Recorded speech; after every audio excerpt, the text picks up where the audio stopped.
to Mic Check Waifu Waifu.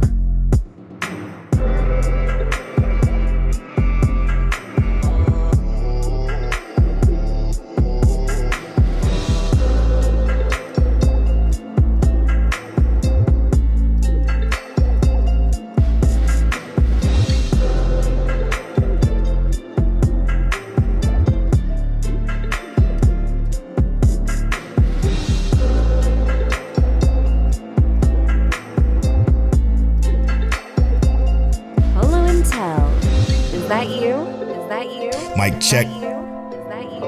Mic check, waifu, waifu. Ma, tell him, is that you?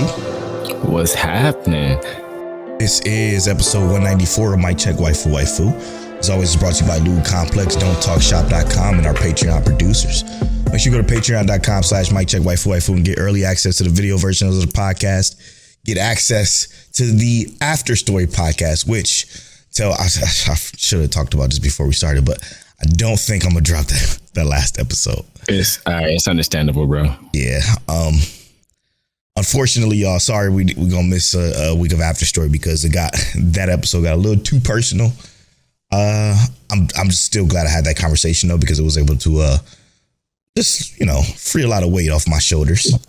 So, of course, that's what it's there for. That's what it's there for. So sometimes y'all won't be able to get to hear when we get a little too deep, a little too too lost in the sauce, because at one point I was just eventually just kind of rambling about very, very personal family stuff. So unfortunately we're gonna have to miss this week, but next week we'll have another After Story for you. Back at it again. But shout out to our Patreon producers: AB, Aaron Brown, Dre, the GOAT, G, Johnny from Shogo High, Ked the Pro from Shogo High and Chaotic Culture, Explicitly, Monique Williams, Nachi, and Saphir. We're gonna get to Saphir a little bit later. Shout out to you. We got a question from him. It's a very important question. But before we get into that, we got to get into the rigmarole of the show by starting off. How you feeling, man? How you feeling? I'm good. I'm ready for a full night's rest. Oh, I bet. I'm good, bro. I'm actually real good. No complaints or anything like that. But we take everything in stride and have a good day. I don't really have bad days because I don't let that happen. So yeah, we having a good day. Yeah. How about you, bro? How you feeling? I always say this: you control your day. I don't ever tell nobody to have a good day. I always say make it a good day. Facts. Because you control it. So with that being said, it's pretty good for me too, man. It's I guess what my day has been is what I want to talk about later on in the show. So I'll kind of save that for later. But I'm great, man. I just feel good. I just feel good. I don't think I felt this. I don't want to say comfortable because that's not the right term, but just felt this in tune, I guess. You know what I'm saying? Yeah. Like I said, I don't want to say comfortable because comfortable seemed like I'm being complacent, and I'm not. I'm just not complacent at all. I've never been the type to be complacent, but I'm good. As it should be. I'm good. Man, this has probably been, and I guess we'll get right to some anime stuff, but I'm gonna just throw this aside. And this has probably been one of the best weeks we've had in anime. It might be the Heat Week. The Heat Week, we gotta have one. It just might be the Heat Week. I will say this though, episode of the week for you.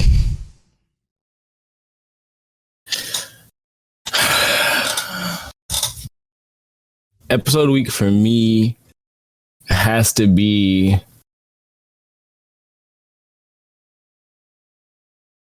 and this is gonna be the first time I give an episode of the week.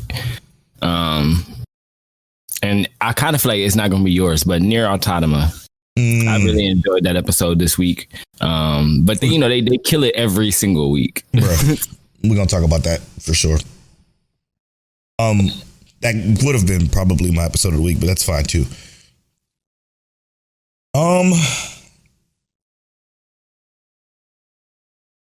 Yeah, it's a struggle, huh? Sorry to hit y'all with the pregnant pause. I'm just trying to think. This has really been a Heat Week. I'm trying to think of something that's not as obvious. You know what? I'm gonna go with pregnant pause, bro. I'm gonna go with Chilling in My 30s. Chilling in My 30s was a fantastic episode. Wow, The Angel Next Door Spoils Me Rotten, also fantastic. It's hard to go against that anytime, but I have to go with something new this week, and I'm gonna go with Chilling in My 30s. What a fire episode! What a fire episode! A little bit more action involved, and some a real crazy scenario. I mean, we saw it coming. Obviously, very predictable, but it was fun, predictable. I enjoyed it.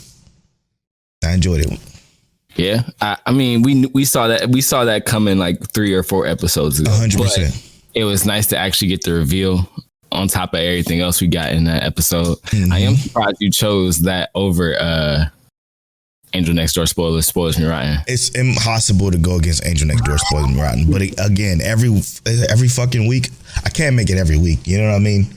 Making it every week is just. This is the first time. This is the first time it hasn't been your episode. I know. I'm trying to not do that. But this episode of Angel Next Door Spoils Me Rotten is obviously one that we're going to talk about in the second half of the show with spoilers, because how fantastic. This episode will be full of spoilers of something, I hope. That being Attack on Titan. So that probably is going to be what? Oh, tell him making a face. I was just joking. Okay. I was gonna act like I didn't watch it, but I watched it. Okay. Oh shit. Okay. So that's going to be the conversation. So if you haven't watched Attack on Titan, just wait until you listen to this episode before you come. That's not going to be in a spoiler half. The spoiler half is still going to be My Hero. The spoiler half is still going to be Angel Next Door Spoils Me Rotten. And I mean, to be honest, we might have to throw Blue Lock in there too. Okay. Oh, you on that this time, huh? Blue Lock, you want Blue Lock to be in there? I think so, man. What else? You got any ideas? Oh, Nier probably. You probably want one. Yeah, we probably would do Nier. Huh? We can do Nier. I'm cool with that. Do we do Nier though, or do we just talk about Nier now?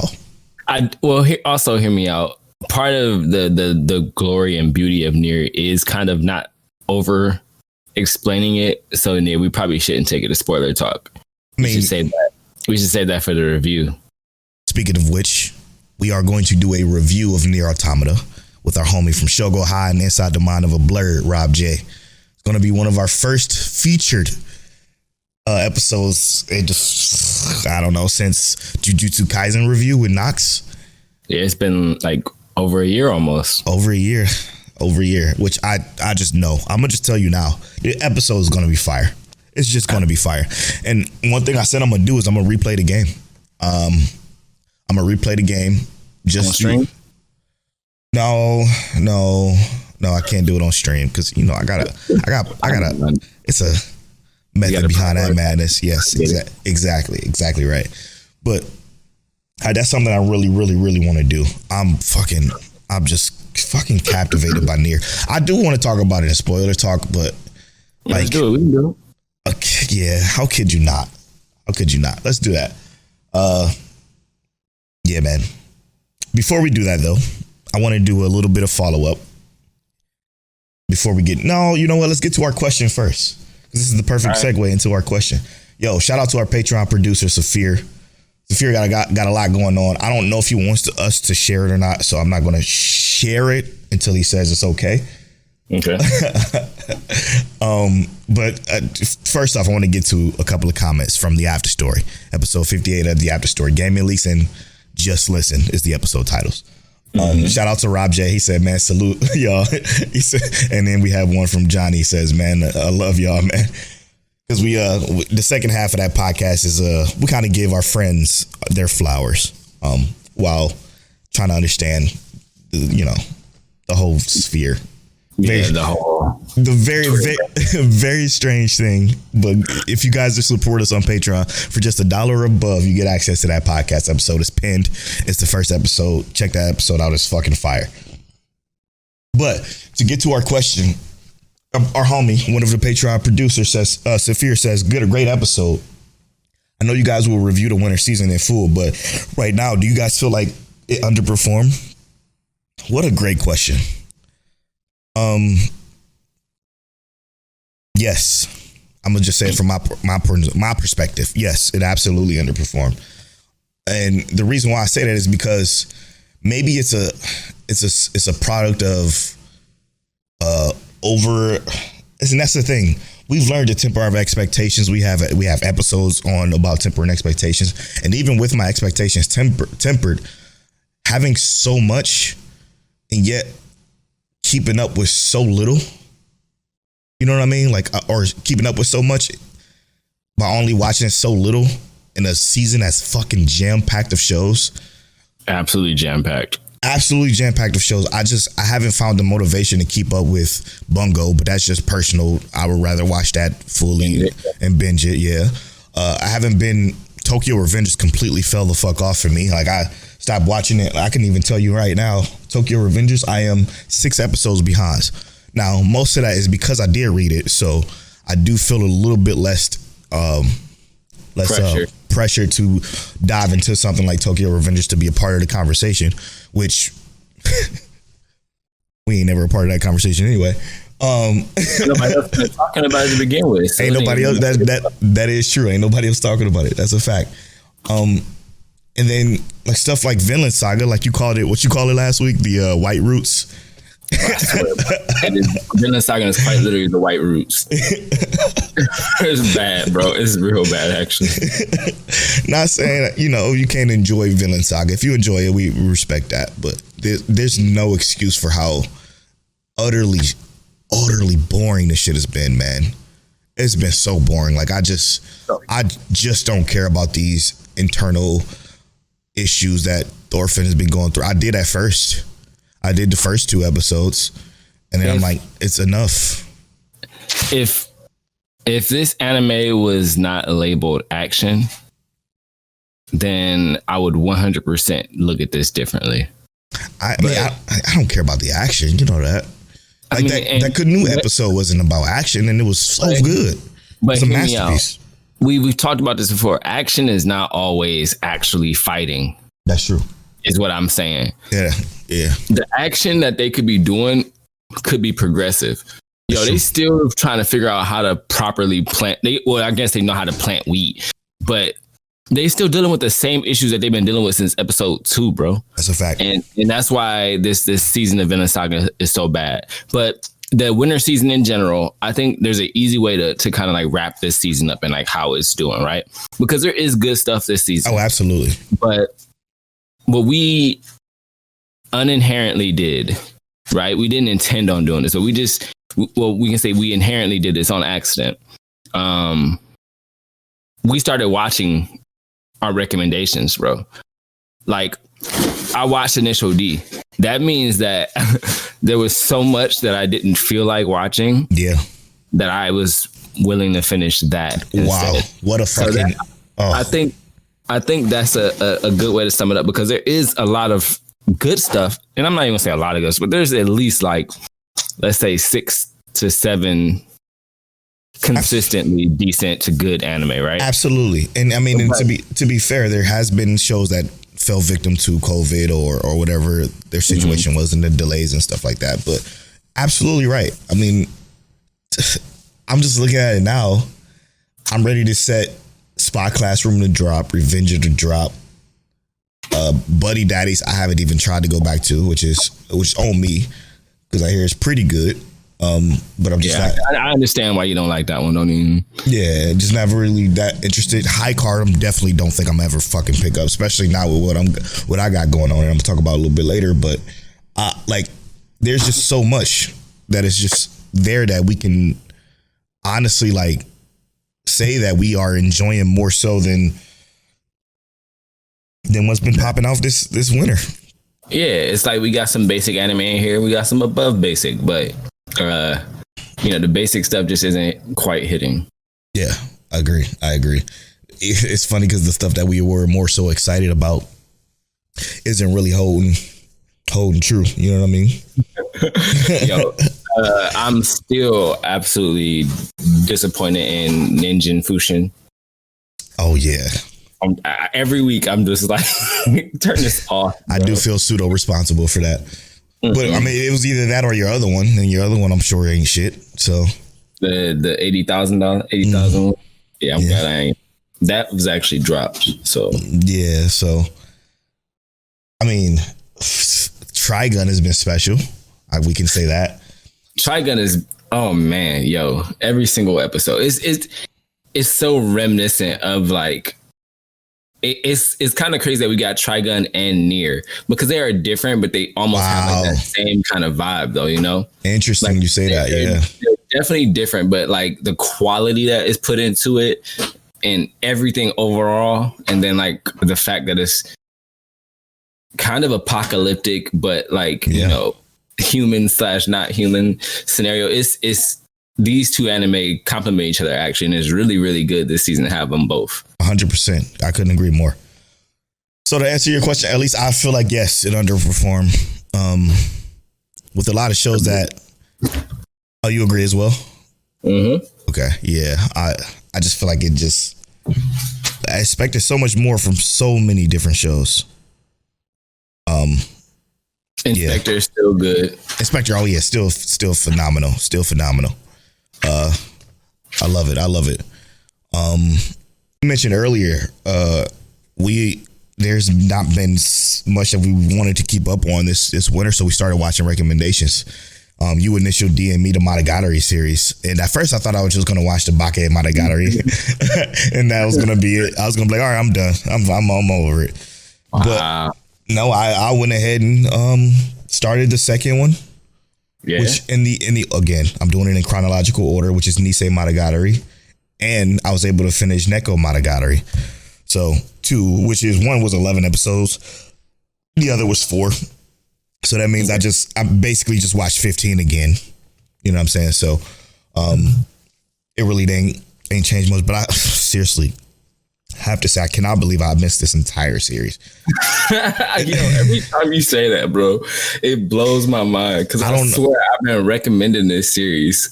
Dog, and I seriously tell you, like, this shit is unfathomably good. Like it. All right, this is what I wanted to say, and I've been trying to fucking save this for so hard, trying my best not to text you this. But what this show does so well, you got Bake Monogatari, right? You start off with Bake and you go through the 15 episodes. You're watching them, and then shit happens. But when shit happens, you don't feel like you missed anything, okay? Then you go through Nisei, and you start to learn about the sisters. The Nisei Monogatari, obviously it being called Nisei Monogatari, is going to be about the sisters, which we got nothing about in Bake Monogatari, and it also came out like 2 years after the Bake Monogatari series. So it's like when people watch this, they watched Bake, and then they went to Nisei, and when they watched Nisei, they're like, I was blown away because now I know so much about the little sisters that I didn't even think I didn't want to know or I didn't need to know. But getting that context for everything in Bake about the sisters just made it feel and flow so much cleaner that I was blown away. Not only that, okay, in Bake, there's spoilers if you haven't seen the Monogatari series, but I can't stress enough. This is a strong recommend from Polo, and y'all know my taste is very, very, very, very tight. Strong recommend. When I went to Neko Monogatari and it went over what happened during Golden Week, I forgot that I didn't even get that information that I got from Bake because it flowed so nicely. It was still beautifully well done. It was touched upon, which was more than enough for me to understand what was going on, even between the characters and whatnot. But like the fact that when I got the full story of Neko Monogatari Black is essentially what it's fully called. Unbelievable capstone to that particular situation that I completely missed. Now it was only 4 episodes, but it was fucking fire, bro. Yo, I'm so happy that you're watching this, bro. You have, like I said, you have no idea.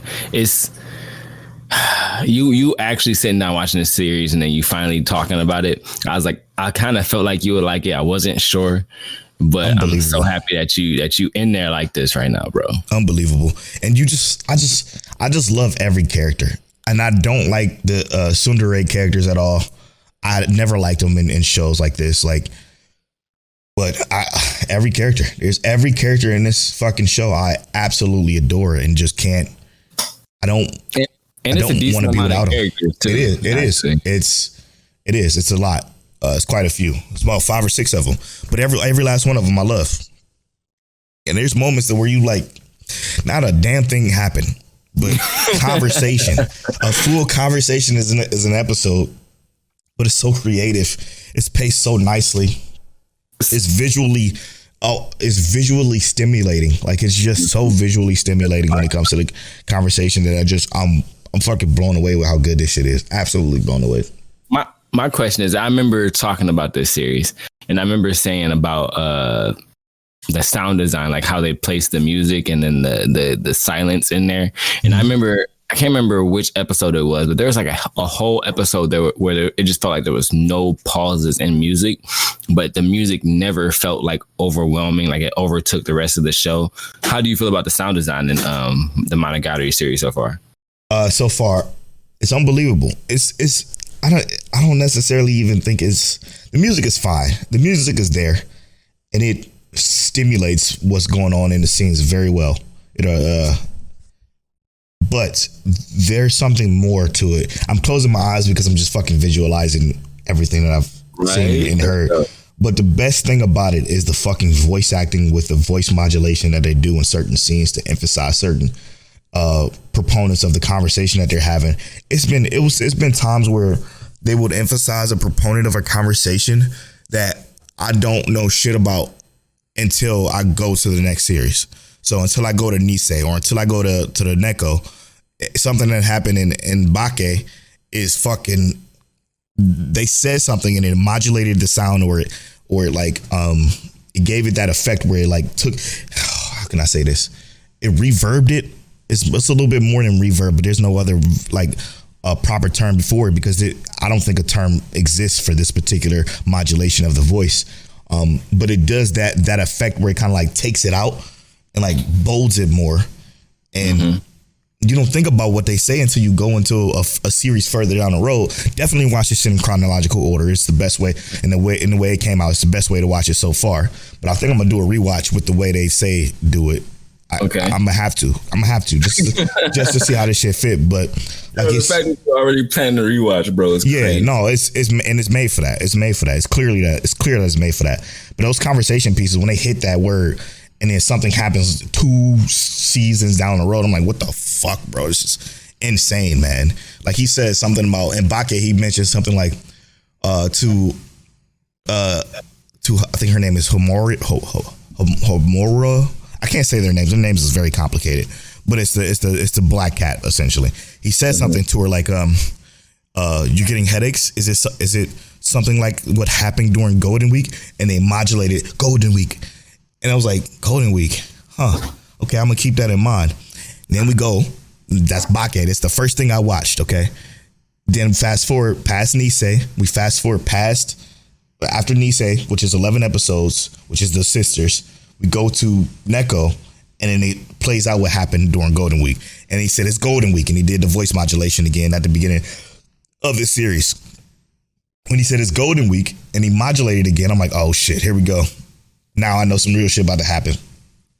So it's when they modulate that voice, or when they do that effect on the voice, it completely captures my attention. Like, oh, I should pay attention to that, because something down the road is probably going to happen that fucking accentuates this storytelling. Especially, I'm so excited because especially during the Nisei Monogatari series, they did that modulation a lot when it came to the conversation he had with the vampire. And I'm like, oh shit. Or Shinobu is what they call her. So I'm like, oh God, bro. I'm fucking looking forward to it because now I'm literally on Monogatari series 2nd season. So this is the continuation of the Bake Monogatari, like as the chronologicals, because Nisei is kind of like the in between for the sisters and stuff, and then they Neko was during Golden Week. Now this is going to continue on from where we left off on that first season. So I'm blown away. I'm looking forward to it. The fact that you saying this is like unfathomably good is unfathomably. Yep, unbelievable. Like, to me, that's very, very high praise coming from you. I don't use that lightly. Like, yeah, and I'm thinking like going into this, I was like, to me, it was going to be very hit or miss. Like, to me, I'm thinking it's either going to be so jumbled up or confusing to like set in order to watch that either you were going to hate it There was so many aspects of it that I love, and I was like, I don't know if Polo is going to view it the way that I view it, and I hope you did, and I'm so happy that you did. This is the thing, though. It's not confusing at all. While this is so hard to explain, while it is jumbled in the sense of what's going on, they don't leave you out at all. Like from moment one, after I stopped trying to read the screen, when I stopped trying to read the screen, that's when I start to understand, okay, this is more than just trying to play close attention. They're going to give you everything. Just watch. Just like I said last week, just sit back and watch it. When you sit back and watch it, you are seriously in it. You don't miss a fucking beat. You know that he was a vampire, okay? You don't know why or when or how, but you will. So just watch.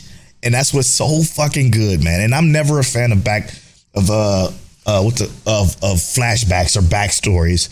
Right. But when it's done, it's fucking well, where you don't even feel like you missed anything. Like missing Golden Week and having Bake end the way it is, because it ends with the main bad guy being Neko. Again, you're not quite sure. Like if I'm just explaining this to a complete stranger, I'm like, yeah, so the first season you fight this cat that apparently he fought before. And you don't see that. You don't see that at all. You'll be like, well, what the fuck? Why would he start fighting this cat again if he fought it once?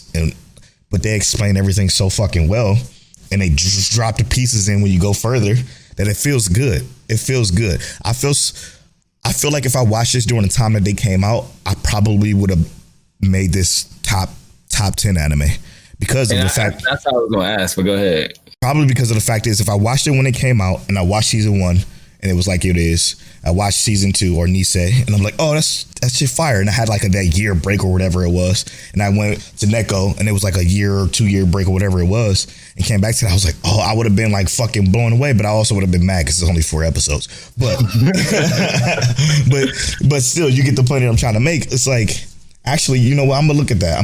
So give me a pregnant pause real quick. I'm gonna take a look at when the fuck how far apart did these come out? Because ironically, when you were saying that, I was like, yo, I think 100%, like from what you've been saying, like this could definitely slide into Polo's top like 50, top 30, something like that. Yeah, no, way more than top 50. But I wasn't sure. I wasn't sure. Because I know we can think of like more than 20 like anime that are just like superb. Right. You know? So like, I didn't want to say like top 20 because I'm like, we can think of 20 really, really good anime. No, 100%. Wait, what? What's happening? That's weird because the release order is wrong from the interesting. So they fucked up then on the website. I was supposed to watch Neko Monogatari first, because this came out December of 2012 is what it says. So it says, okay, so maybe they just don't have the date right. They can't have that date right. I'm a Wikipedia it. Because that's important, because what they're saying that it came out December 31st, 2012, and then Nisei Monogatari came out in January, which doesn't make any sense. You know what I mean? Yeah. But I will say this, man. Probably top 15. I mean, so far, I can't really say that, right? Holy shit. I can't really say that because it's... I understand that, though, entirely. I agree with that. It's not done. It can be the complete opposite. You know what I mean? No, it did. It can't... You haven't got to any of the movies yet? No. Okay. I'm following the order. Yeah, I have the order here. Release order, right? Yeah. So Neko was supposed to be first, but then Nisei. But I guess it's interchangeable because it's a 4 episodes thing. It's an OVA, so yeah, it didn't make that much of a difference. I think I'm pretty much okay there. But still, it's phenomenal, man. It's phenomenal. It's great. Sorry to take up so much time, man. What you think about? Bro, I was gushing with you, man. Initial D. Did you get to finish the first season? Yes, I finished the first season of Initial D. Hear me out. Yes. I think I feel about Initial D how you feel about most sports anime, but there's a twist to this, right? Because once I got past like episode 15, I feel like I wasn't irritated anymore. like I felt like he's driving, and it's like every episode is the same thing with him driving. And like, yeah, he get better and stuff like that. But really it's just like, oh, he starts off in the back and then he passes him up and, you know, he does that or whatever. So I'm just like, it's so 90s, bro. It's so 90s. Yeah, I'm like, that's cool or whatever. And I think I told you, like, I don't like the music, but the music goes with the time of the anime. 100%. So to me, even though I don't like it, it sounds so good. The audio for the vehicles, it sounds so good. The turbo, when the turbo decompresses, you hear I fucking love it. The engine revving, it's all real. It don't sound slightly fake in the slightest. The only thing, and like I said, I came into this anime thinking I was going to hate it. I'm not even going to lie to you. I thought I was going to hate it. The only thing I don't like, and it's not even like all the friends anymore. It's not even all the friends anymore. I was about to say, it get better. The one friend with the 8'5". I hate him with a passion, bro. He's the only one I would stomp out. It's just like, why do you exist? You exist to live off your own friend's clout, and I hate that. But other than that, though, high key, I don't dislike any other characters in this show. Like, this is a fire show, and I like I said, I planned on thinking just 100% I wasn't gonna like it, but this is good, bro. So, and this is gonna be a little bit of spoilers, but 1998, you're fine. We had the race with the girls, right? And it's on their turf, and that was his first race outside of somewhere that he was used to. So I was like, he might fold on this one. He might hear me out. I would like for him to lose because that humbles him a bit. But this is like an opening story, you know? So I understand why he's on a win streak and why he's like running a fucking tirade. But I do love the fact that his identity in terms of like how he's been driving since he was 14, even though he's 18 now, been driving since before he could legally have his license, delivering tofu. But the tofu was a cover for his dad to train him on how to drive. And it's like, yo, it's kind of clean, man. It's kind of clean. It's kind of clean. And he's actually just that dude, and him finding out more and more. And I do like the fact that he actually develops as a character, you know. He goes from that first episode, you're not even sure if he's the main character in the show, to like you get to the end and you're like, oh yeah, he's definitely that guy. Like, he's built different. He is going, like, the last episode is like there's a new downhill legend or new downhill legend, and I was like, of course. Because he is that dude. Like, you see him doing what he do. Everybody that races him, they get a revelation. They be like, yo, it's like the whole main character syndrome, man. Yeah. They like, yeah, I got beat by an 8.6. My car was 12 times faster, and yet he still beat me. I think that I'm gonna do something different with my life. I'm still gonna race though. I've got to beat that 8.6, but I'm going to be a better man. I'm going to be a better woman. And I kind of low key like it. It's kind of refreshing. Not even going to hate on it. It's like, it's kind of refreshing. And I don't know if it's you said it must be a 90s thing. And I feel like it's an early 2000 late 90s thing, man. It just feels super early when it comes to like this type of main character isms. You know what I mean? I don't feel like these happen as often as they did. Like, because what other anime do you know of this? Fucking Speed Racer. That just sucks. Speed Racer is trash, bro. It's so garbage. That's what I was expecting. I turned it on. Like, this is about to be Speed Racer, but real. I'm gonna hate it. And to be honest, man, for a show in 1998, I like the CGI in this. The CGI reminds me of like an old Forza game. Yeah, or exactly what it reminds me. Gran Turismo or something. Yeah, Forza or Gran Turismo. Quite literally, it looks like that. But let's be real; those are also the best looking games 100%, for their time. Always, and even now, they're still some of the best looking games for their time. But ultimately, like with this show, the biggest thing with it is that like, I feel like as someone who just neglected to watch it as a child or as a kid, I almost feel like it's worth the watch. And I think I appreciate it more because I think as a kid I would have hated it just like I hated Speed Racer. But going back and watching it now with a different kind of palette, the show itself is actually very very enticing, and it beats that whole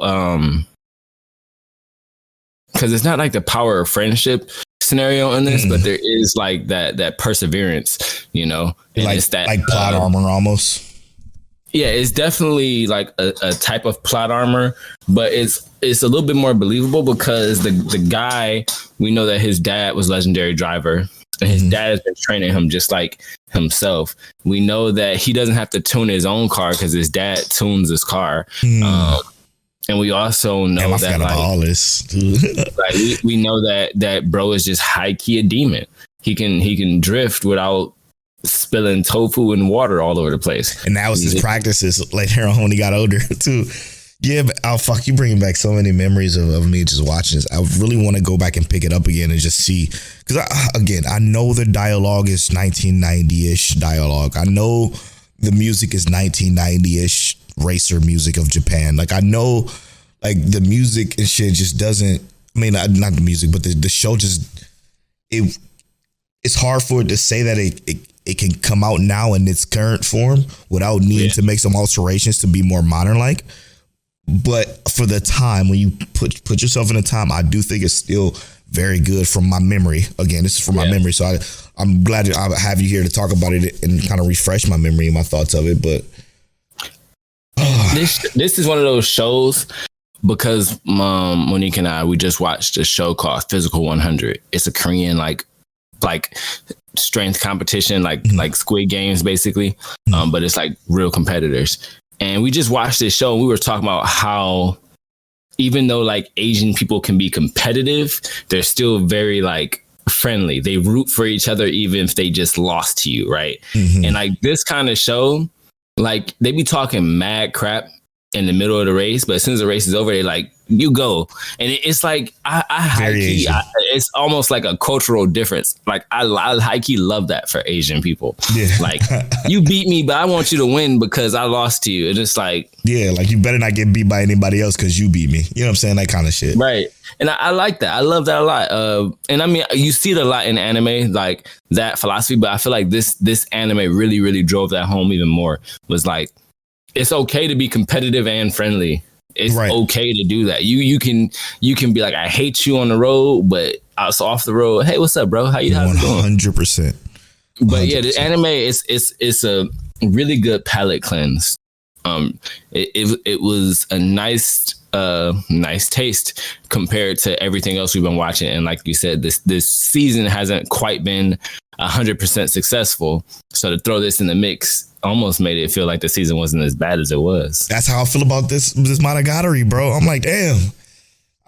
I'll sit back and relax and be like, okay, I watched this. I got a particular order in which I watch shows.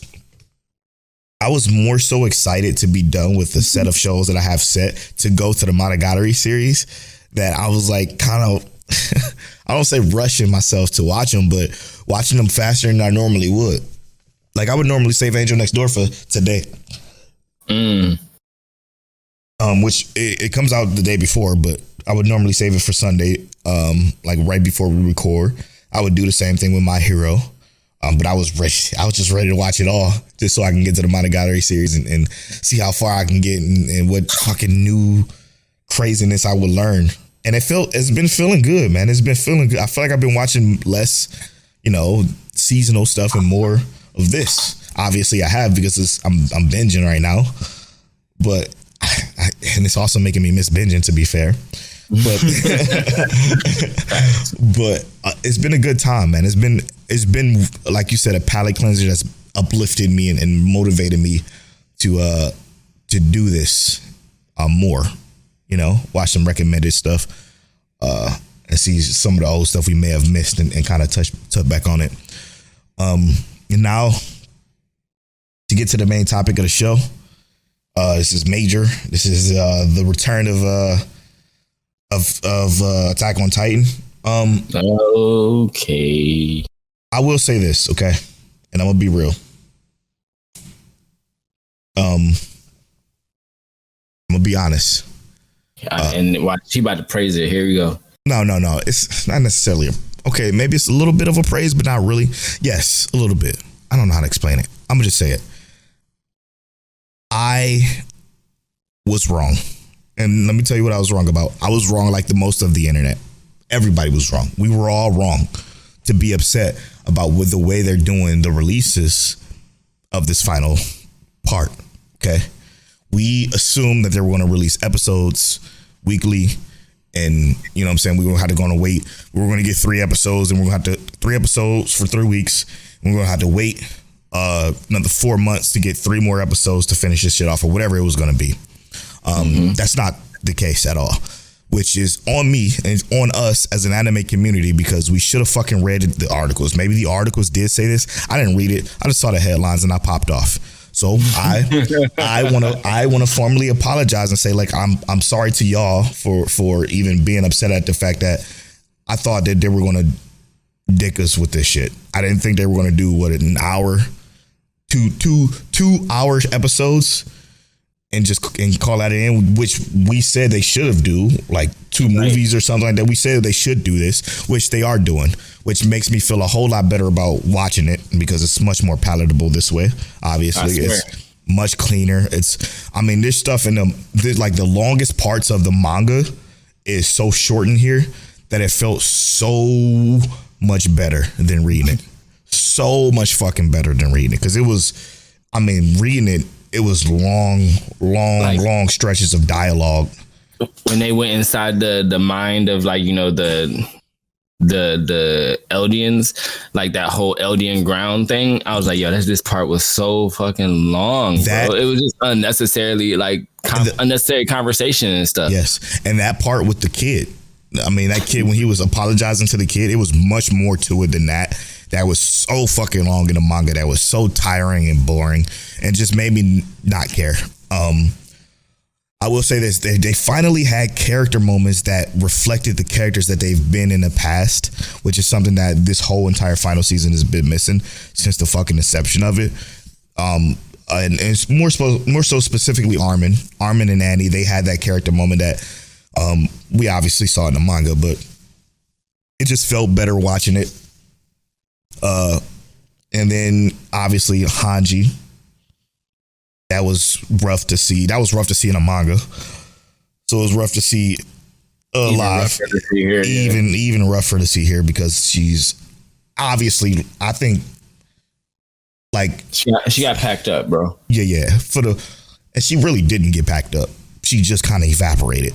Like, that's just kind of what happened. But on the character list, Eren, bottom for me. He's a terrible character. I think regardless of his character arc through and through, Mikasa second, bottom. It was always the other ones. It was always the Sashas, Hanjis, not Armin, Arwen, and it was just always other characters that was better for me after season 2. After season 2, it was always those characters that took the spots of Mikasa and Eren and Armin, because those characters just became fucking shells of themselves. Which, okay, I get why the Eren thing is, but it's still fucking weak. The only one I can disagree with is Eren, because I would put Eren up like top 3 characters in the show. Nah, he's trash. And, that's cool. You can say that, but for me, I think Eren is like top 3.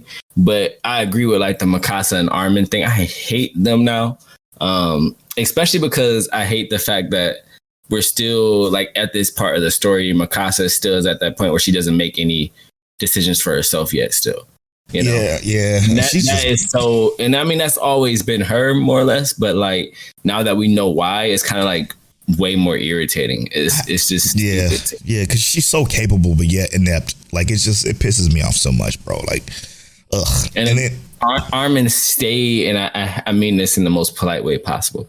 Armin stayed a pussy. Stay, yeah. Whole time. But it felt good to have some emotion from them. Like when Hanji was literally evaporated, to see them to see them crying and upset was cool, man. It's just, I don't know, man. I still don't feel like this show is as good as it could have been. Yeah. And it's what do you think about? Go ahead. I was gonna say, what you think about Annie's part? That's why I was going to say that was my favorite part of the entire episode. You know, same, bro. I think she's the character with the most growth. Funny enough, she was frozen for more than 3 seasons, and that's fucking crazy to even consider. That goes to show you how fucking weak the other characters are, in my opinion. Like, I don't know, Reiner was annoying. I hate Reiner. If majority of your characters are trash, how is the show going to be good? You know what I mean? And the characters that are good are gone. So, the one thing, it was a scene that got me, bro. And you saw the scene. It was like when he was apologizing, but that little boy getting his head squished like that. Yo, that shit was fire to me.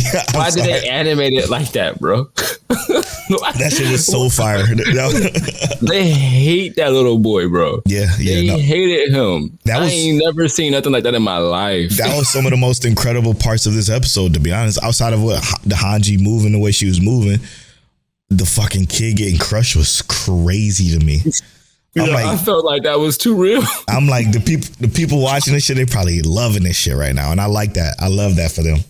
I'm so fucking thankful, and I apologize profusely for thinking that they were going to be so stupid to do 3-4 episodes and then pause for 3 or 4 months and then 3-4 more episodes later. Like, I was completely wrong, and I'm man enough to admit it.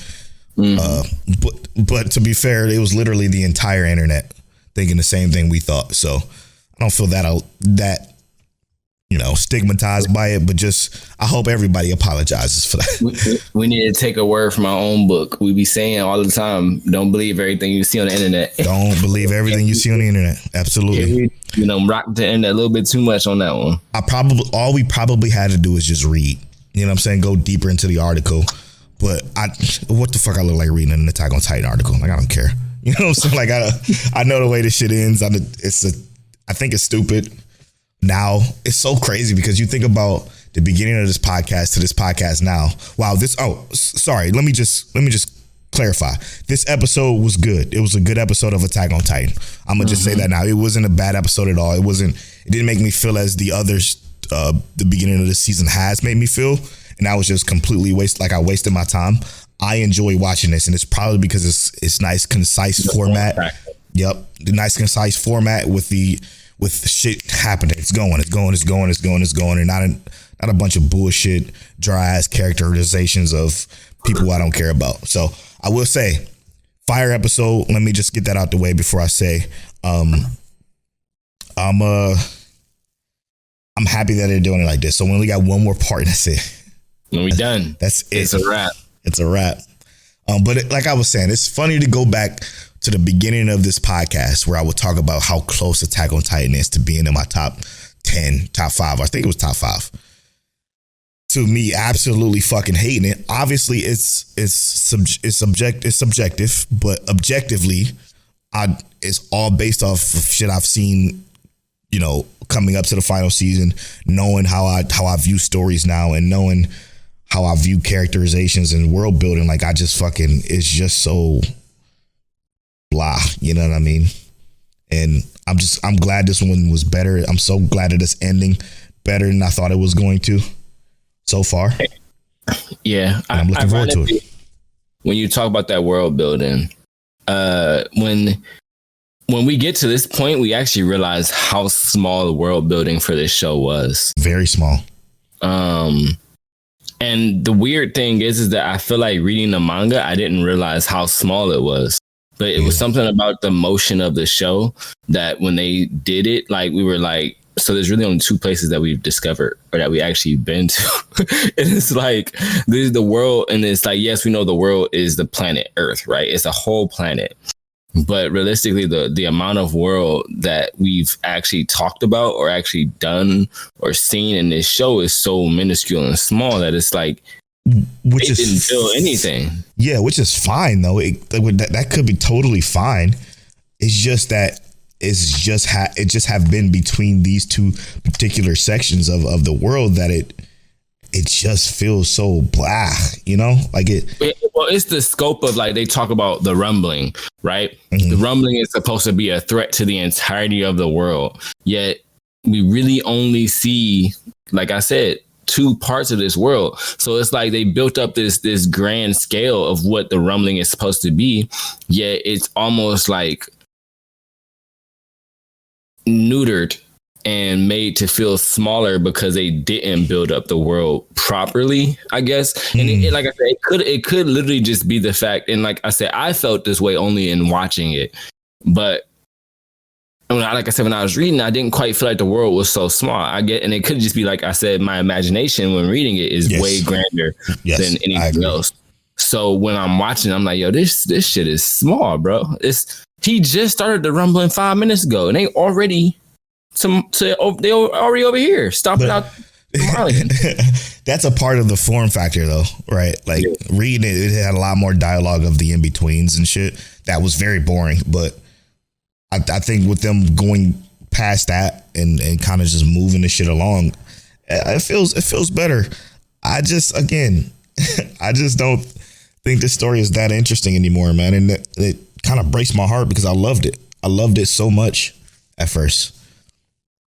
Maybe I just didn't know why until they tried to explain to me why. Yeah, you know what it feels like? The writer got tired, man.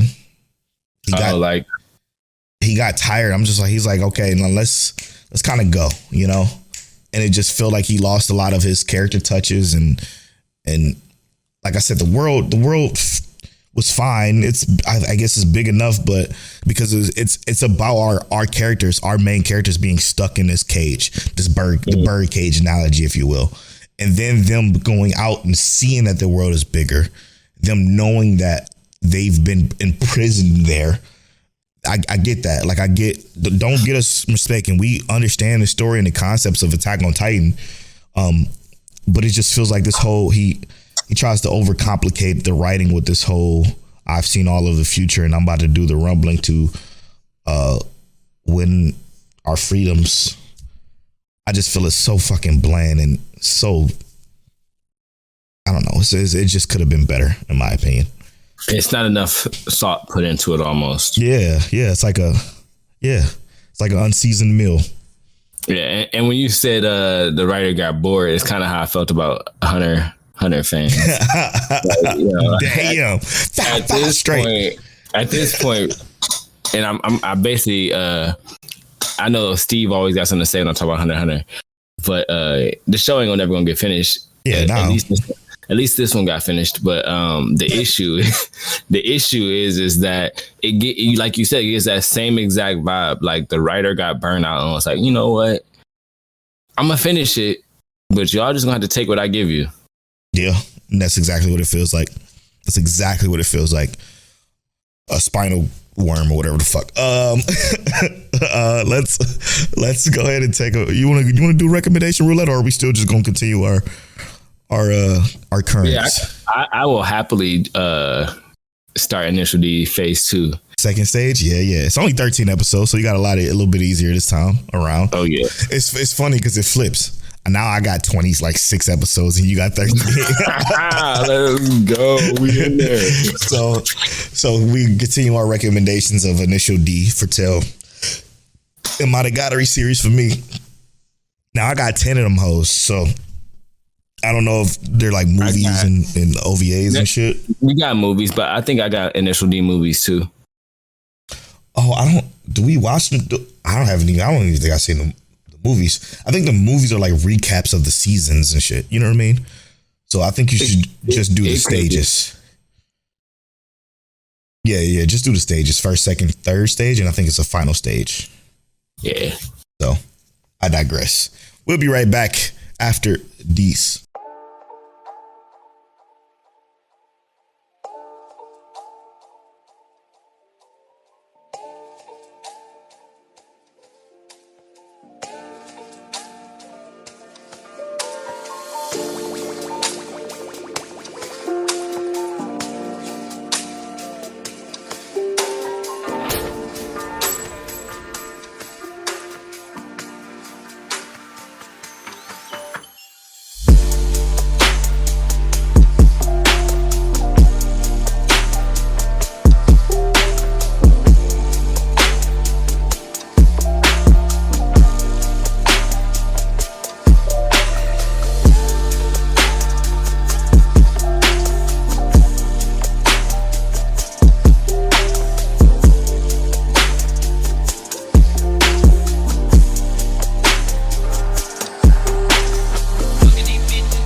And welcome back to episode 194 of Mic Check Waifu Waifu. Make sure you follow us on Twitter at Mic Check Waifu, on Instagram at Mic Check Waifu Waifu, and on TikTok at Mic Check Waifu Waifu.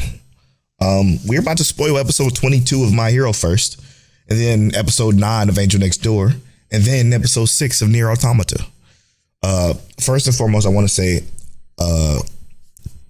shout out to Rob for posting, or I don't think Rob posted it, he retweeted or something. I think he posted it, the panel that this was animated from. I've seen that panel before. Didn't even think about it being the animation because that's how fucking good this season has been. I've been able to completely erase everything I've seen on Twitter has been spoiler from My Hero before I even get a chance to know what the fuck is going on, because the season has been fire. And wow, man, another great fucking episode. Another great episode. This might be the most put together perfect season of My Hero yet. They done turned it around for Polo. Yeah, no, and of course, yeah. And I guess I got to make this clear. I try to be as objective as possible for my particular taste. I don't try to go in down and shit from the start, right? Like, I could have been like, oh, this season of season 6 of My Hero is going to suck. I went into it thinking, I hope it doesn't suck. You know what I'm saying? Like, I could go into Attack on Titan, this special, like, I hope this shit don't continue to suck. But I went into it like hoping it doesn't. Like, you know what I'm saying? Like, I try my best to form, be positive about it. To be positive about it, to be optimistic about it, and just think, you know, I want everything I watch that I spend my time on, because time is the most important currency in my opinion, to be good. So right. I don't try to hate anything. I don't try to be a contrarian to nobody, because I don't give a fuck about anybody else's opinion, to be honest. I just try to go into it neutral, I guess. I guess neutral is the best way of putting it. Right.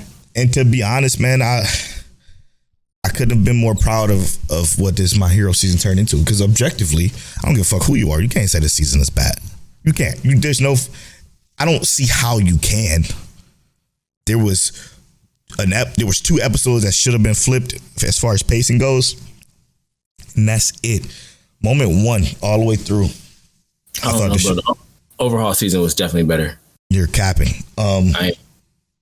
It's unbelievable how good this has been. And what I love most is character development and struggles and downfalls and the Fire Phoenix moments and shit. Like, it's been so good to see Deku fall in the way of a different in the way you think.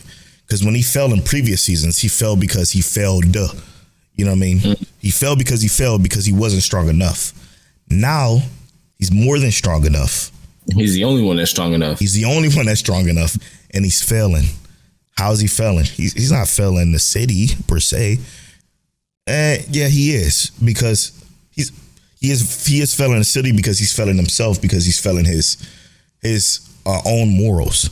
His goal was to be that new All Might, or to be like All Might, to say I am here, to smile, to continue to bring hope to the people who were hopeless. And now he's fucking Stain.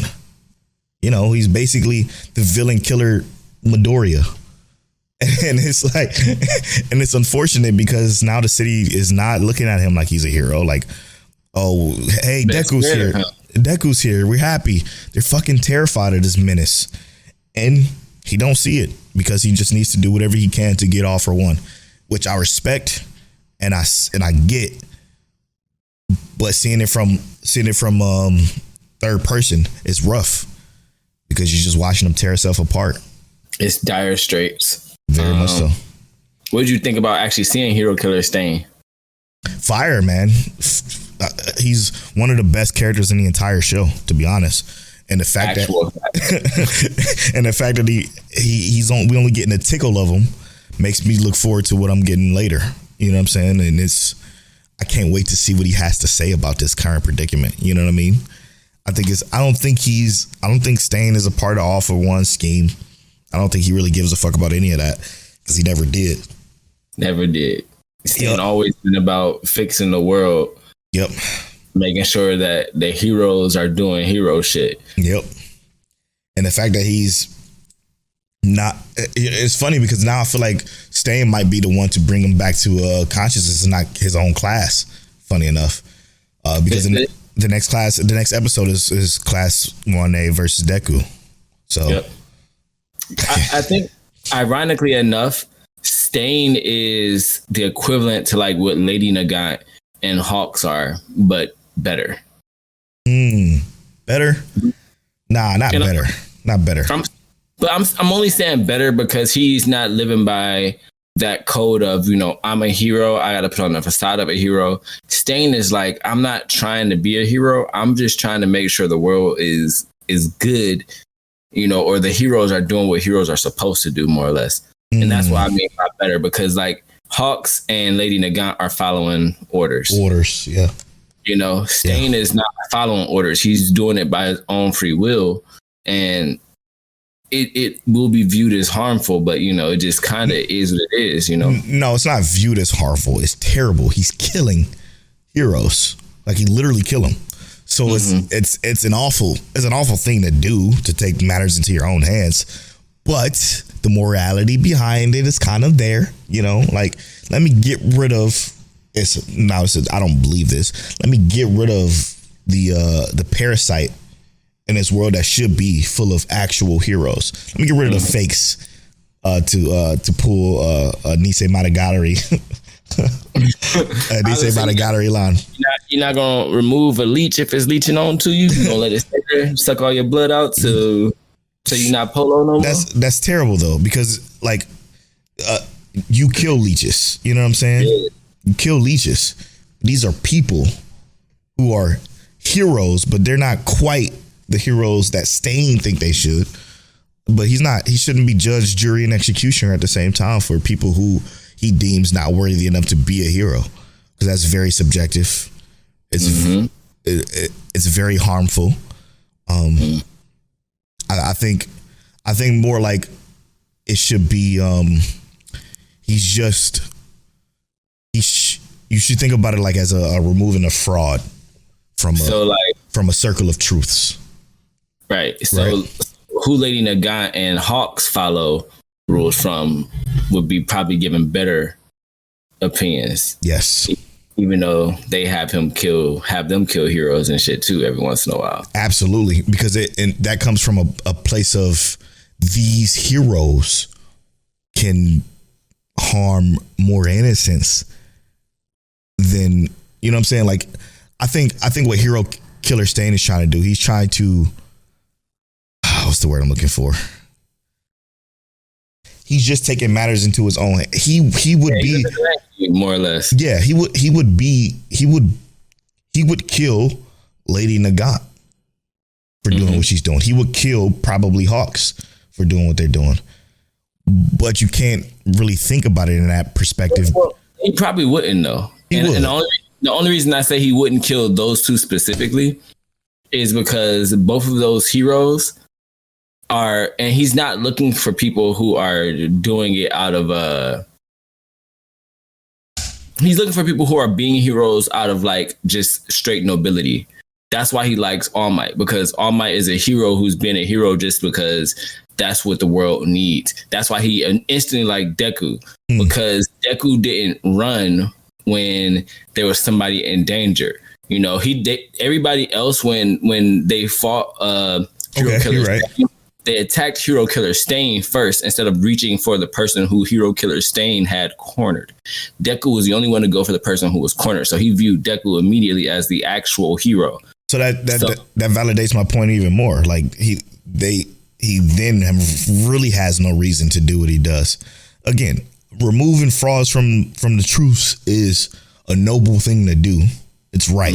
I do think it's right to remove the snakes from the grass, but killing them for wanting notoriety or money is beyond what I think they send out Hawks and Lady Nagant to do.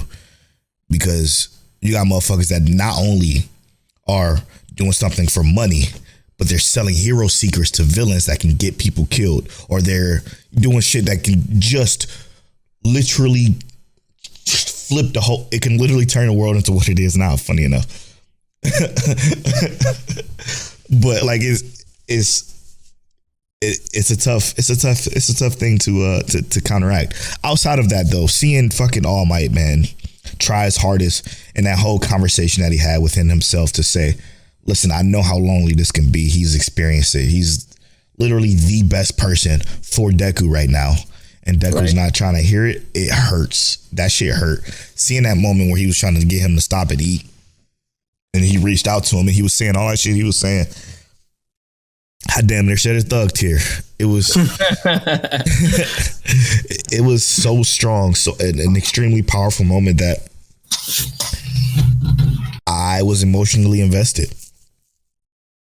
I was very much so emotionally invested. And that's reasonable, obviously, because Deku is a character we saw quite literally in terms of the urban community get it out the mud. He had to, and like, yeah, the quirk was handed to him, but he literally had to get everything out the mud. His analytics, how he studied the other heroes or students around him. Not just that, but villains as well. Villains, how he decided he was going to use his ability to maneuver, even like up to the point where we got to like the Lady Nagant stuff, right? Mm-hmm. Everything that Deku does is a constant thought process in terms of how he moves. So Deku is like one of that character who's constantly getting it out the mud. He got to get it, just from whatever resources he can, he's going to find a way to get it. And to see him be that character who was so hopeful, and then we get to this point where basically his hope is gone. He and I'm saying his hope is gone. His hope is gone. Well, what I mean by his hope is gone is that like his hope in terms of him being like a part of the hero society versus like him taking on the burden all by himself, like he is the hero society by himself. There's a huge difference because Deku thought he was joining heroes. He thought he was going to be a hero. He wanted to be like a hero. Now he's just, I got to be me. I got to do this. I'm doing it all by myself, not with the team like he was trying to do when it first started. So I feel like the transition in this is what makes it so hard to watch. It's like, man, bro, you've gone through so much to you gotten to this point to where you can't even listen to All Might, the person who had you, like, what costume he's wearing from what era of the hero community, of the heroes civilization, essentially. And now you won't even stop when he's trying to give you food and give you words of encouragement. It's like a huge, mental transition for Deku. 100%. It's rough, man. It's rough. I feel like the only thing I will say this. The moment that Class 1A shows up, maybe I'm misremembering this because I'm sorry for the pregnant pause. Maybe I'm misremembering this. Maybe it's when they were showing a preview, I saw this. But I feel like when he said, just get out of my way, I think that was during the preview. Wasn't that during the preview or was that during the actual episode? That was during the episode. When he just said that to them, that bugged me. Mm-hmm. Because that's not Deku at all. And that doesn't even feel like that'd be something he would do in this particular situation. I feel like even if he's trying to protect the class or whatever his excuse may be, it just didn't feel, culture. I'm going to chalk it up to exhaustion. Mm-hmm. Well, I would even... It didn't feel right. It didn't feel right at all. I mean, he didn't even deliver his own letters to the students, to his classmates. Right. He couldn't even be the one to say, I'm going to deliver these to my classmates and stuff like that. And I feel like they've been building this up to let you know that he's on his solo quest right now, even though he's technically working with them. Lame. That's not an excuse. Because the thing with it is they saved his life. Okay. Mm-hmm. They literally just saved his life. He was going to lose. Now, regardless of whatever jolt of power he had left, he was fading. And if you fade in a moment like that, where you're literally getting swallowed whole, if this is a villain, you're not going to make it. You were saved by your friends. There's no fucking way in hell that you see them and you say, okay, thanks for saving me, but get out of my way. Or he didn't even say that. He just said, get out of my way. I got to do this. Like it didn't feel right. It didn't. No excuses. It did not feel right at all. We understand that he is on his solo journey because he is trying to protect what is very important to him. It makes sense, but it makes sense in the context of him. I would even be okay with him arguing and yelling and fighting. Take y'all asses back to UA. Protect the people at UA. Worry about that. Only I can handle this situation with the particular power that I have. Become an arrogant fucking jerk. That would make more sense than saying, get out of my way. You're just in my way. Move. No, that's not it. That's not it. And I think they misrepresented this too, because I know in the manga that he doesn't fade because he's not strong enough to fight back. Of course. He just was tired of fighting, you know? Exhausted, so, yeah, he's actually exhausted, but he had the strength to just beat all those people, but he, like you said, or like we're saying, he was exhausted, but he could have gotten out of that. And I mean, I'm pretty sure we'll see what's happening soon, that he could have gotten out of it, but it was still the principle of, like, you know, he is he just feels burdened by that responsibility, which, like I said, I understand, you know, because to me, it's like, if you got too much responsibility, why don't you ask someone to help you? 100%. But I think that also I'm not going to say it's impossible for us to put ourselves in his shoes, but I think that as someone who is like like, I guess the closest thing we would have is like a soldier who is like the last man standing in his platoon or something like that. Right. It's like, it's hard to imagine, or he gets separated from his platoon and he's got to survive. It's like, that's kind of the only kind of scenario we can correlate to something like this, because you're right. This man is quite literally fighting the equivalent of a nuclear warhead, more or less, bro. He's fighting the strongest villains, or he's trying to prep to fight the strongest villain known to man ever. Right. And he don't want his friends to get hurt, because if you view what he has in comparison, he quite literally should not be folding to nothing. No, but exactly. He's exhausted, like you said. He's tired as hell. Delirious, even. yeah, maybe even delirious. I still, even with that small little nitpick, I still think this is so fire, man. I cannot wait to see this Class 1A versus Deku, and fucking Deku mop the floor with Class 1A, or leave him in the dust, however you want to put it, because he probably won't hurt anybody, obviously. But it's going to be insane to watch that. Good, man. It's really good. It's really fucking good. I will say that. Yeah. Moving on. You enjoying My Hero's wild. Let's move on. Angel Next Door, right? I'm an objective man. I got to be. Angel Next Door, still the greatest show of this winter season.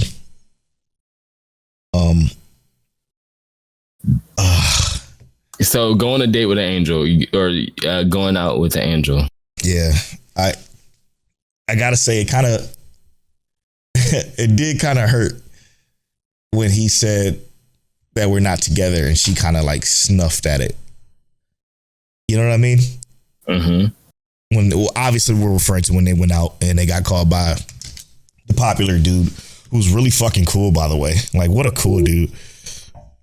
She's the one who said that it's not like he's my boyfriend or anything. Oh, is that right? Yeah, she said that. And he scoffed at it. I thought it was reversed. Okay. Yeah. But either way, it still hurt. Yeah, it still hurt either way. In fact, it's worse. Probably worse, because now he's even more. He's probably going to be even more standoffish. But I don't know, man. That confidence boost. Yeah. Them being called by that popular dude was really cool. I really wanted to see something like that happen. I didn't expect it to be him, but just like somebody from their class. I did think it was going to be somebody random from their class, not particularly somebody we knew. But I'm glad it was somebody we knew, because that kind of made more so for an entertaining conversation when they went to karaoke. You know what I mean? And that shit was like, it's kind of poignant. Like, he's like, yo, do you like her? And it just make you think, like, something has to move now. Right? Doesn't it feel like something has to move? Even though we feel like we've been feeling like that for the last couple of weeks. But that's the thing, though, is that it has been moving the whole time. Like, it's not like it's been a stationary relationship. Progress has been made. they've been realizing more and more every episode. And what makes it cool is that they're not rushing into it, but they are getting more and more comfortable, you know? Yeah. Like we're seeing a natural evolution from a friendship to a relationship. Yeah. So I do like the progress they're making. Because regardless of her saying that's not her boyfriend, yo, they out here holding hands. That's her man. How fire was that when them girls walked up to her boy though? Oh, you know, right? He's like, you wanna go somewhere with us? And he like, well, and she walked up, grabbed his arm. You ready? Hi, sorry, have a nice day. That shit was fire, bro. He didn't even get to see her try on the dress. I just thought about that. I literally just thought about that. Which means that she's probably gonna wear it next episode. Could be a good scene. So, bro, I don't know what to say. It's just been so good. I thought they were gonna kiss. She thought they were gonna kiss. That moment on the couch, and he just kind of like laughed it up. He don't understand that he gotta stop playing with our emotions. I don't give a fuck what he do to her. His emotions that he playing with her, go ahead and play with her. Don't play with mine though. Yeah, exactly. I'm on your side. I'm rooting for you, and you over here not following through. But it makes sense, man. He's like he said, I almost did something that would have made me a jerk. But he can't. I don't know. Can he not do a jerk to you, not to her? Exactly. Do you think he just can't see that? He has, and the thing is like, because I don't think he actually has like a personal lack of confidence. He has a lack of confidence to her. I think that he's too aware of like societal norms and standards, right? He doesn't put himself in the position to understand that she keeps saying, bro, you are qualified to be with me. And he's like, I'm not though. Cause like, I don't even really like talking to people that much. Like, and you are a very beautiful, sociable person and you can be with anybody. Why would you choose me? That's why I'm saying he's too aware of like social norms to put himself in a position where he thinks he can be with her. And that's also it's kind of contradict what you said a little bit, but it also is the lack of confidence that he has in general. He doesn't have that confidence in himself to think that he's good at, like, looks good enough. Like, again, going back to the example of him getting hit on by those girls, because he had his hair pinned up, how she said, you look really handsome like that. He never even thought of that like that. Like, no, I'm just me. So when them girls hit on him, he was fucking blown back by it, obviously. And his, started right, hitting that on him. Kind of like, I don't know, maybe starting to understand it. You know what we need, man? And I said I think I said this last week. We need a fucking challenger. We got that little slight challenger at the mall, but we need a challenger to come through and try to take him away from her. Or vice versa. But it has to be him though. Because I was thinking the same thing you just said, like vice versa. But I don't think it'll work vice versa. Because I think if it's the opposite where someone's hitting on her, she's gonna be like, good. I'm glad she found somebody that's worthy of her. Right. That's worthy of her. But I think that if that were to happen, what she would do is obviously show discomfort and then he's gonna step in.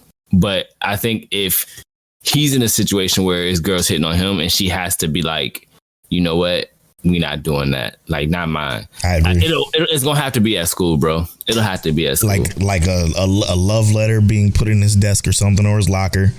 Right. And he has to come to school with the hairstyle that everybody that draws attention, and some girl gonna hit on him, and she gonna be like, "Look, we've been childhood best friends, and you don't remember me." Yeah, like I don't normally throw hands, but we about to throw them today. It's very interesting, man.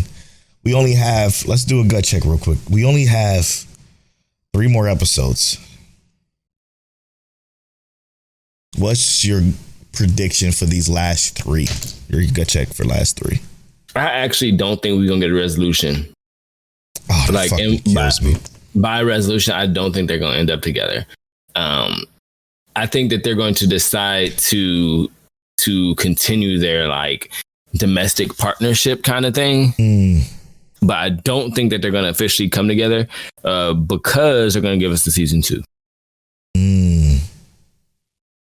I feel like this shit has been too good to not give us a season 2. Let's be real. Let's be honest here, bro. Yeah, it has. Let me see here. Okay, light novel and manga both are currently releasing. Okay. So they're ongoing. They're not done, which means that you're probably right. We're probably not going to get, and this is my prediction. This is my gut check. We get it at the very end, but it continues. Let's make this official or some shit, and then they're dating, and then it continues on from when they're dating. But what would that be, right? What would that relationship look like? Maybe.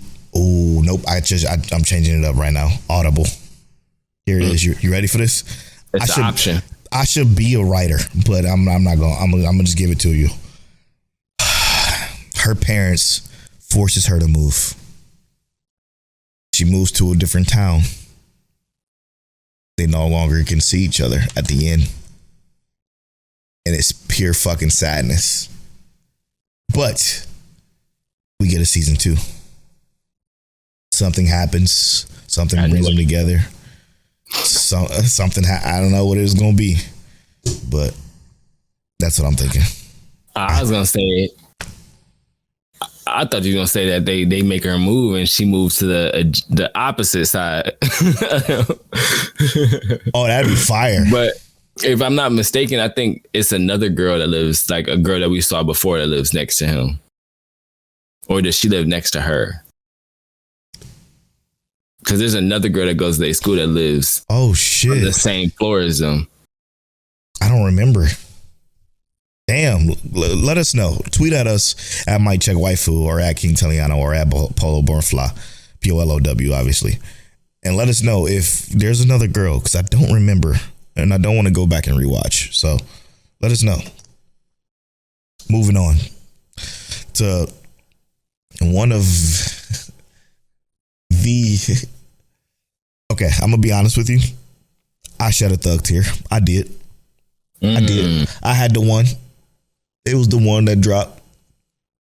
And it was the one that dropped because the only reason why I dropped is not because of sadness. While it was, sad, it was because I couldn't fucking blink, bro. I just couldn't blink because I did not want to miss anything. My fucking face was glued to my monitor during this entire thing. I think I said this on Twitter. This has to be one of the best flashback episodes I've ever seen in my life.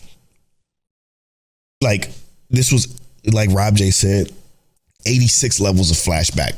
Like, it's so good. It was just a normal conversation of them walking, and we learned how the commander of the rebellion, for one, even playing the games, I had no fucking idea they were androids.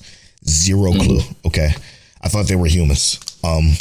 Same. But seeing her kind of like look at 2B and kind of open up to her had me confused, because I mean in the game it was kind of like the same way, where she was just kind of like dry with her, and maybe that was just because it was mostly reading the text that comes when you talk to her, and it wasn't like a cutscene like that. But just seeing how that conversation went, I was blown the fuck back, man. I was blown back.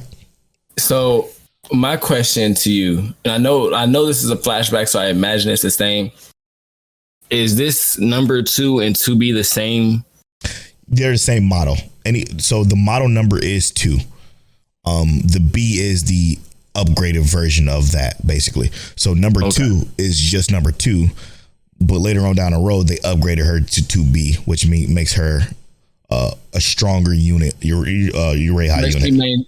But she maintains the memories and stuff, right? No. Okay. Completely different unit.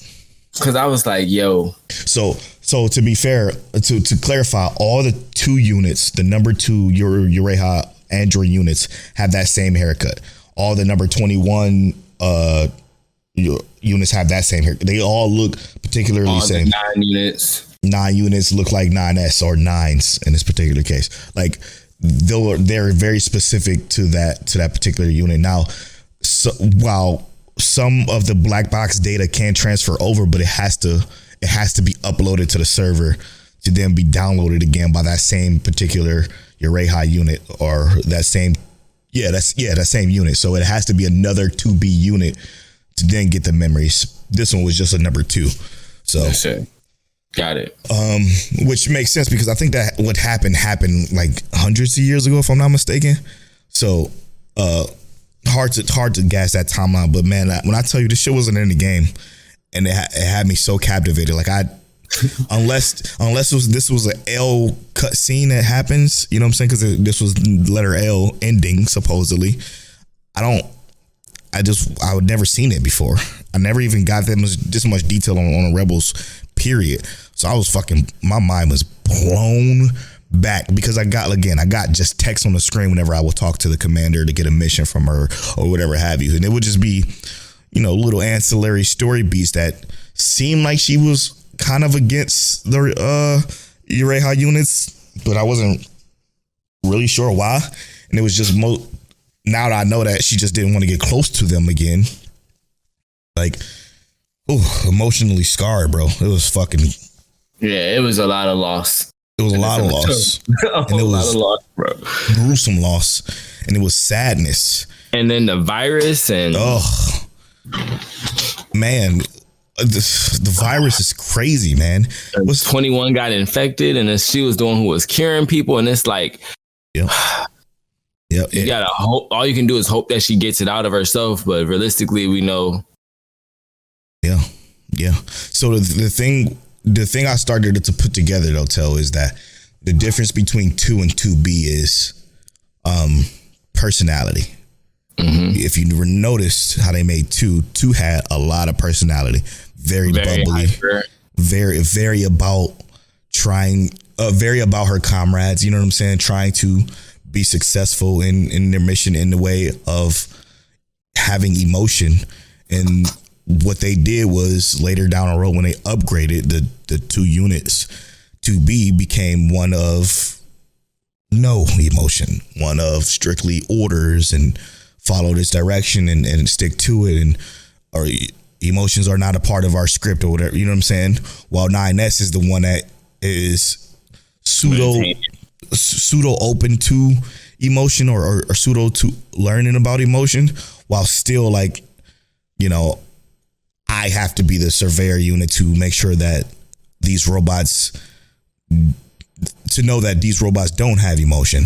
And obviously we saw that in I think it was last 2 episodes with the carnival, and they was like, please don't kill my daughter, blah, blah, blah. We just wanted to see the show. And he's like, he just fucking slaughtered them.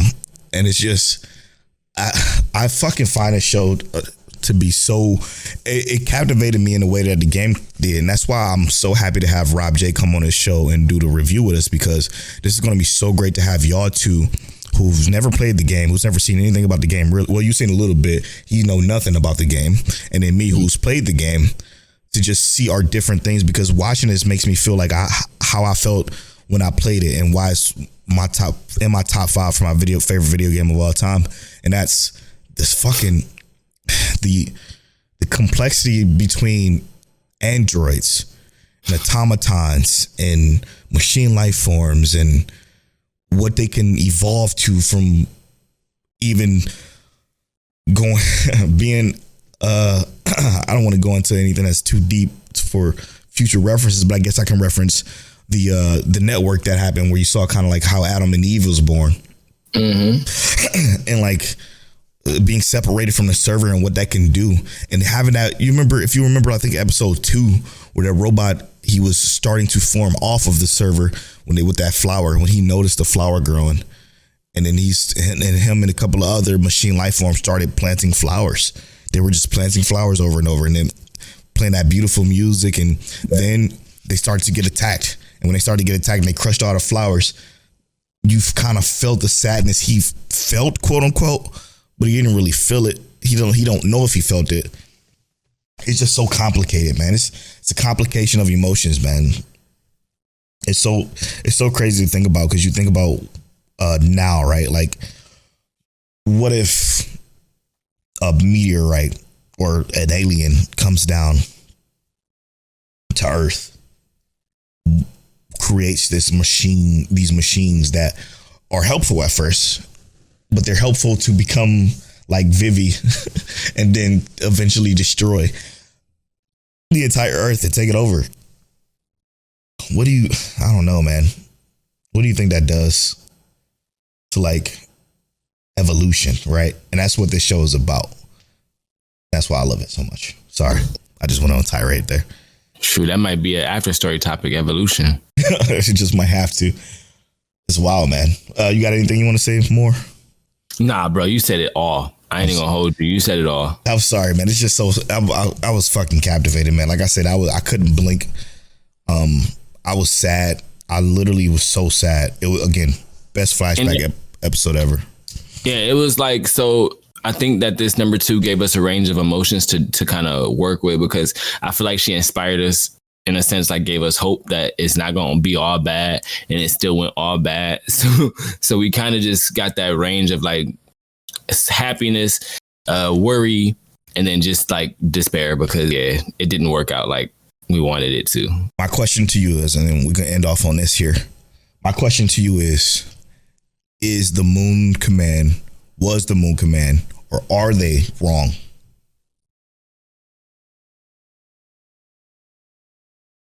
For like the execution on how they handled everything? How they handled everything, or how they're handling everything? I mean, I feel like it's kind of hard to specifically say that, because realistically, there is clearly a threat that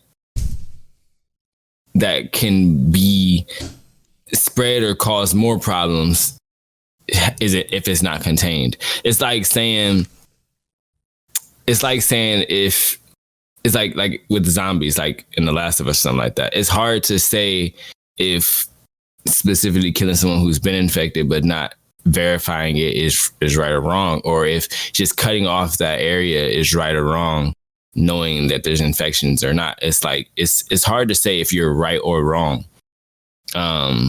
because you got to contain the least amount of problems and save as many people as possible. I'm not sure on whether they're right or wrong, because I know my personality is I want to help everybody. If I'm just being completely honest, my personality is I would much rather try and save every possible person I can, but I know that's not a realistic thought.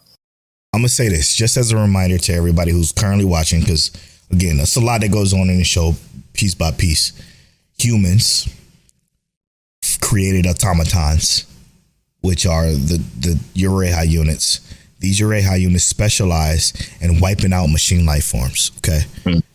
The humans tell the Ureha units to then execute commands that could lead to the death of Ureha units in mass, large quantities. They sacrifice them. They sacrifice every android unit they possibly can to hopefully better defeat the machine life forms to then make Earth habitable for humans again.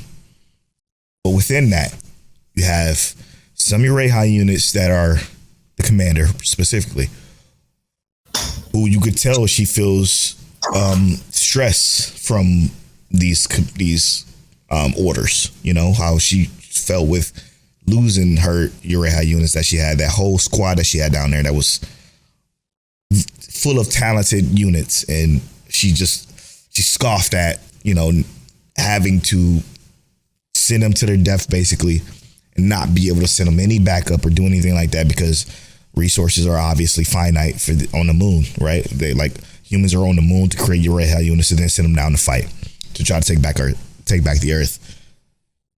Who's wrong? Are they wrong for sending these androids to them death? But it's the same though with like going to war. Like if you're going to war, I'm sorry to interrupt that. There's a huge difference in the way that the U.S. military, I'm gonna just say the U.S. military because that I know a little bit more. They don't really sacrifice people per se. They don't say we're not going to send you back up. They do everything that they possibly can to send back up, or to get their people out of there, or to save as many lives as they possibly can before people die. You know what I'm saying? It's never I'm gonna send you down there and you lose all communications with us and you're just done. You know what I'm saying? Like that's not the part I'm saying. Yeah, that's the only reason. Yeah. But I'm saying like in the aspect of like, and this is like because we were talking about the evolution too. Mm-hmm. Like androids are part human, part robot. You know, or is that a cyborg? Cyborg. The androids are as close to a human because they have their own consciousness thing, right? But I think that it sucks because the android have a semblance of being human. Yeah, they have their own consciousness. Right. Yeah. So I get that because that does suck in terms of like, yo, is that right? It doesn't feel right ever. It's not going to ever feel right because you're going to view them as a human component. Absolutely. But I think that if it depends on the definition of life that you have, because if you just think that if it's organic, that's life, then in a lot of senses, this is not wrong. But if you look at these these AI powered androids, you know, because they have to have some kind of consciousness. If you can view their consciousness as being similar to humanity, just like you would view like a dog as being similar to humanity, then yes, it's probably very wrong to do that. And I agree that I feel like that's why I think it's so hard to place a finger on whether this is right or wrong, because it's like they're not human, but they have consciousness. So it's like you sending them there with no backup and knowing that you're not going to come for them, but you also are trying to save the entirety of your population. It's so hard to pinpoint where exactly is right or wrong. Right. Yeah, because again, I just love it. This is me speculating. I don't know this to be a fact in the lore of it. Because I just learned that the fucking rebels aren't human. They're androids. So didn't even know. I never knew that. So with the android, with the rebels being androids and the Ureha units being automatons, obviously automatons are machines that are used as tools. Mm-hmm. So you got to think like, I don't know, man. I don't know. It bugs me. It bugs me now to know that they're androids, that those rebels were androids, because I felt terrible watching them not get any backup or just watching them get slaughtered. How many of them are androids or how many of them are human? And that's what I was thinking too. Is like, don't you think that's intentional? Yes. To mentally try and bridge that gap between an android and a human. Yes. Because in the game, like you said, you never knew. Never knew. And it also made me think back to like the other characters that we've seen already. Is like, do some of these androids even know they're androids? Right. Like, do they know that? Do they think that they're human and that they're going to get backup eventually from humans, and it just never comes? And it's like the fact that we see this and we can very easily picture them as human, but realizing that like after we see arms come apart and there's mechanical joints and whatnot in there, and seeing that this is not a human, it's like I still feel the same exact emotions though. As if they were human. Right, as if they were human. So it's like, I would hope that this Moon Command would give them the support that they would give a human, but we're obviously seeing that that's not the reality. Yeah, they're so separate. They've been separated for hundreds of years now at this point. So where it's like, do they care about androids? Do they care about automatons at this point? No, they're just tools to be used to help them. Like a car. For humanity. You know what I'm saying? Like it's killer, bro. It's so fucking killer. I can't wait to do the full review of this one and have Rob on it to discuss it and replay the game. I'm definitely doing that soon.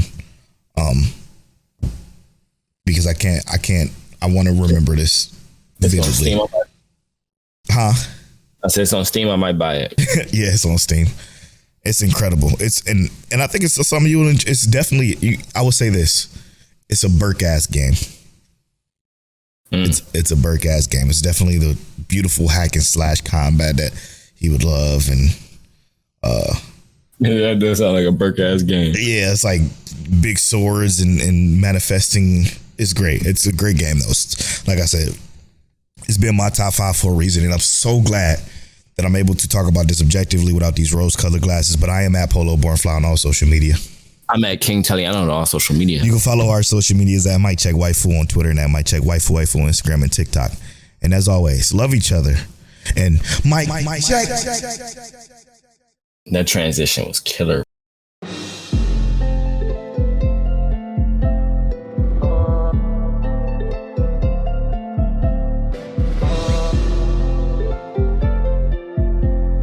You're now tuned into Mic Check Waifu Waifu.